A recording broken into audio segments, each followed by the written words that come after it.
Wow. So, welcome everyone to Politicon 2017. And I have the distinct pleasure to be sitting with Doug Medina, a recent graduate of Georgetown University Medical School. Dr. Medina. Dr. Medina. Yeah. And before we get into the crux of our interview, Doug, you're here at Politicon. What do you think of it so far? More people than I expected. Oh, yeah? So, yeah, a lot of panels, but a lot of the lines to get to some of these panels, are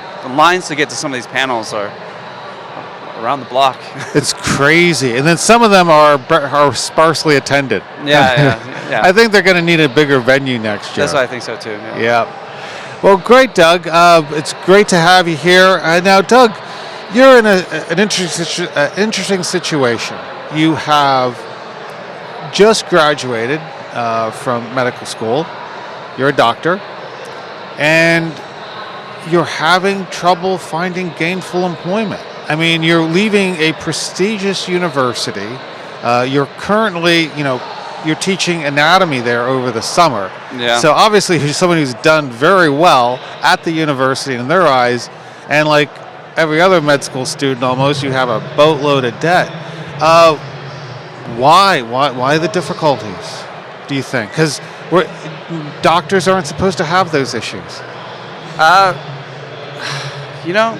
There's a multitude of reasons, but one of my concerns that when I started looking into it a little bit more, I was running into foreign trained physicians. Okay, foreign trained physicians. Physicians. Mm-hmm. So I started seeing them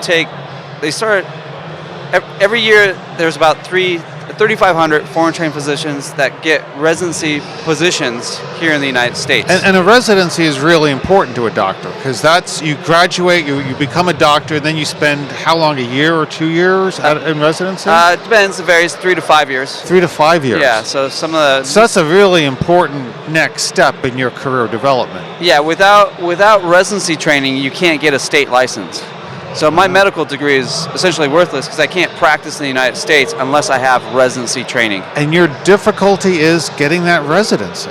Yeah. Wow. Let's delve into that. You had mentioned the foreign trained physicians. Do they actually compete with you for a residency? They do. They apply to the same programs we do. In theory, the U.S. grads are supposed to have an advantage. They're supposed to be a higher priority. But when you look at the numbers a little bit more, I mean, there are clearly qualified U.S.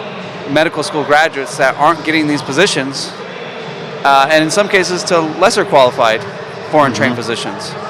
Wow. So it's very similar to the H-1B visa program. I mean, with technical workers, where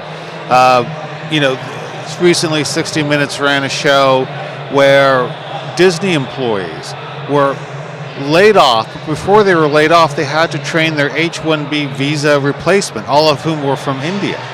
And so to add insult to injury, and to make it even worse, these people that they were training were far less qualified than they were. It was all about chasing the money, looking for ways to save money.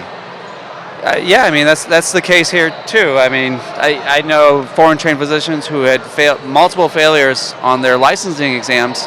Oh my gosh. And they were getting positions that I applied to and I interviewed at. Oh my gosh. And it was just surprising to me because, I could understand if I lost a position to, a foreign trained worker who'd been working for 10 years, who's, clearly has more credentials, more experience than me. But when I found out I was losing positions to people who are less qualified than me or equally qualified, it just didn't make sense to me because, I invested over $250,000 for medical education here in the United States. I could imagine, because how much is annual tuition at Georgetown? So $57,000. It's over $55,000 per year just for tuition. Living expenses, books, supplies, all of that. Yeah, I was just teaching the students this summer in the anatomy lab, and they were taking out $80,000-$90,000 for that year of just loans for one medical. So times that times 4, 80 times 4. People are leaving $300,000 plus. $250,000 exactly. So. Wow, that's and then to be. Would you almost say that at this point you're discriminated against because you're not a foreign trained physician in getting a residency? In some programs you are. I would say it's not quite that far, but some programs they definitely do. Some programs look at foreign trained physicians more than other programs. Why is that, Doug? Is there a reason, a rhyme to that, or? It's complicated.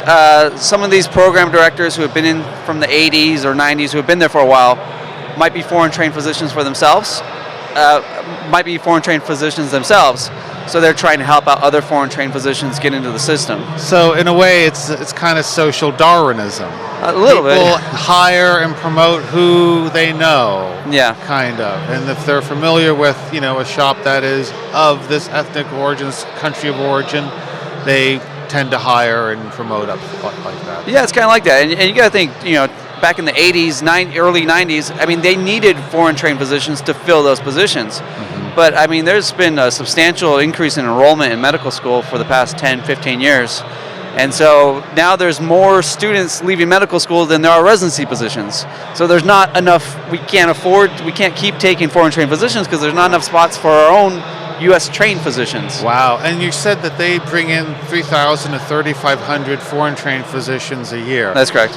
Why can't they just throttle that back to, let's say, 1,000? And I've written letters to the NRMP, to these various governing bodies, and they don't. They dismiss me really quickly, saying, we like the system we have. We think it's important to bring in diversity into our medical field, and I agree with you. I mean, if we cut back from 3,500 to 2,500, that makes a substantial difference because every year there's about 800 or 900 U.S. seniors who are entering that don't get a position. So there are almost 1,000 people in your same boat from medical colleges across the country. That's correct, per year. Per year? Yeah. Wow, and that's, a residency is 3 to 5 years, so that's significant. And the thing that's the problem is that there are no alternatives. There's no I can't get into residency, so I'll, do another job. My alternatives is to work as like a research assistant or teach an anatomy lab and get paid, Yeah. You're not going to be able to service your $250,000 plus in debt. No, I haven't touched my loans yet. I mean, I'm just paying. My anatomy lab pays for my rent and my food, and I have some little extra spending money to go to a movie once a week. Wow. So, I haven't even touched my loans yet. So. Wow. So you absolutely have to get into a very good paying job. You have to be in your career, your profession. Yeah, pretty much. And I've looked all over the internet, what can I do with a medical degree without residency training? I mean, there's nothing. I found one thing at the CDC called a health scientist. It's an international position, and that's it. And even that, it's a and substantial. You're competing with. Yeah, you're competing with other foreign trained physicians. So. Wow, that to me is just shocking because it's something, we hear again about tech workers that are being displaced. We hear about low-skilled workers whose wages and benefits have gone down because the supply of unskilled workers has increased and forced their wages down and made it difficult for them to find employment in some areas. But this is the first time I'm hearing of the medical profession. And you've mentioned you've written letters to your congressman and. Yeah, I've written letters to my actually my parents' congressman because that's my permanent address, Mike Kaufman in Colorado.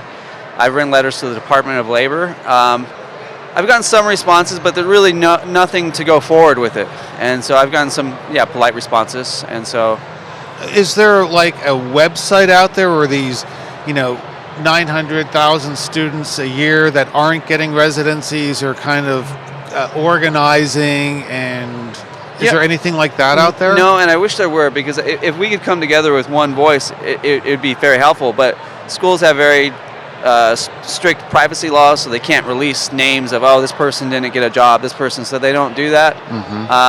That's one of the things that I hope I could look into to get some people together, but I don't know anyone else in my boat. I just know the numbers are there. See, that would be great. And we're I think the Center for Progressive Urban Politics can certainly help you get the word out. I'm going to make sure this video that we're doing today gets as much play as possible out there in terms of getting it tweeted and retweeted, and golly, because you're probably talking almost 10,000 medical school graduates could be out there in the country not working. If you think there's about 1,000 Yeah, I mean, right now, over the last 5 years, there's 9,242. I know the statistics because I wrote my congressman. 9,242. So over the last 5 years, there are 9,242 U.S. medical students with doctorate degrees who do not have jobs that are in my position. Wow, and these are good paying jobs. Oh, they're very well paying jobs, yes. Well, golly, Doug, let's get this ball rolling and start getting folks that have graduated with these medical school degrees and are carrying lots of student loan. Let's make sure we get them into the residency program so they can begin their careers. Yeah, and begin to pay off the banks. The banks to us. You got to think the banks would even be, like contingent beneficiaries of making this happen. Definitely. Wow. Again, Doug, thanks so much for coming in today. You don't have a website or anything at this point? No, nothing like that. So I'm just working with the Center for Progressive Urban Politics. So. Right on. Well, we're going to help you out there. That's for sure. Okay, that'd be great. All right, Doug. Thanks so much for coming by today. Thanks. Cheers.